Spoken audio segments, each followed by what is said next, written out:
Many think land claims in South Africa mostly involve rural farmland and agricultural production. But for many ordinary people, the land issue is about having a place where they can live with dignity and security, a place to call home. I'm Xoli Mngambi. This week, eNCA continues to explore government's constitutional mandate to bring about land reform and how this impacts on people around the country. Over 90% of the land that has changed hands through land reform is unproductive. Because of this, government is now revisiting its policy on communal land ownership. The country needs more arable land producing food and creating jobs. A core problem appears to be the internal conflict within communal property associations. Nicholas Bauer visited the Moletele CPA in Limpopo to find out why they've succeeded where so many have failed.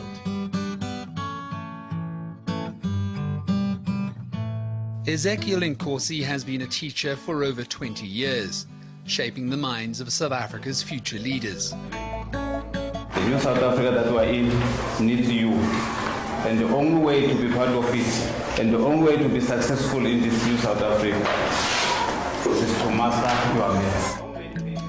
Currently teaching at Medile Primary School in Limpopo, this isn't all that Ezekiel does with his time. He also runs the Moletele Communal Property Association.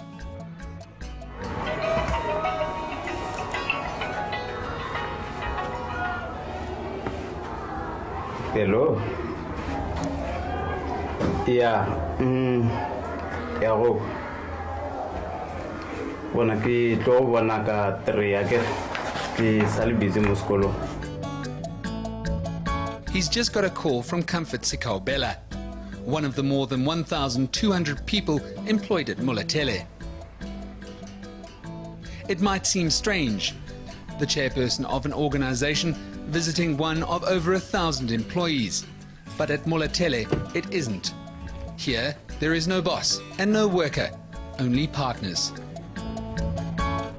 As chairperson of the Moletele CPA, Ezekiel makes sure that all 1,615 beneficiaries of his CPA are treated equally, be it in the executive boardroom, in an office, tilling the land, or on the factory floor.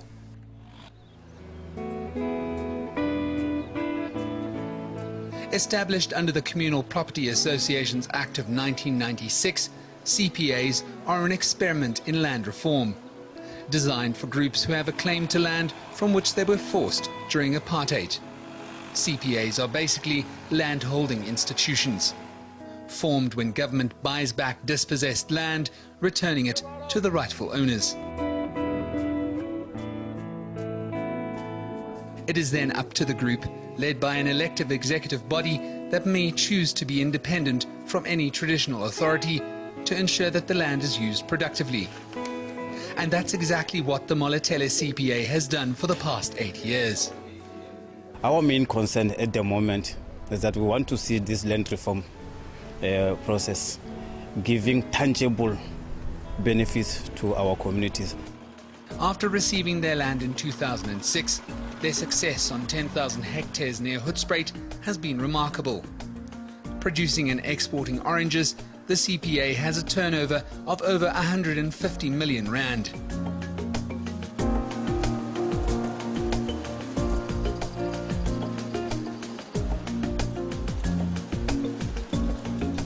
Not only has the Moletele community managed to get their land back, but their CPA has developed thriving agricultural operations that has helped develop skills and create jobs for the local community. It also plans to apportion sections of its land for subsistence farming, some for housing, and has even designated some of the land bordering the Kruger National Park for ecotourism. There are those who don't want to resettle into the land. There are those who want to settle. There are those who want to practice subsistence farming. There are those who want to practice commercial farming. So we must try by all means to satisfy all those needs. The CPA has clearly had an effect on the community. After that, I was just sitting at home. Then the other guy from CPA came into my home, exactly to my home, took me to this place. So I can put the bread for my family on the table. Before, things was tough, very tough, because I come from the poor background. But since I was working now, things are getting well. But the Moletele CPA's success is an anomaly. Of the over 1,200 CPAs in the country, less than 10% are fully functioning. And the 2011-2012 annual CPA report notes that the associations are often failing due to a number of issues. One problem is the internal conflict within the CPAs, driven through maladministration and misappropriation of funds and property. Another is an unworkable relationship between government and the CPA. And often because of friction between the CPA and local traditional leaders. Much of the land that has changed hands through land reform now lays arid and its infrastructure unused, with CPAs seemingly unable to use it to its full potential.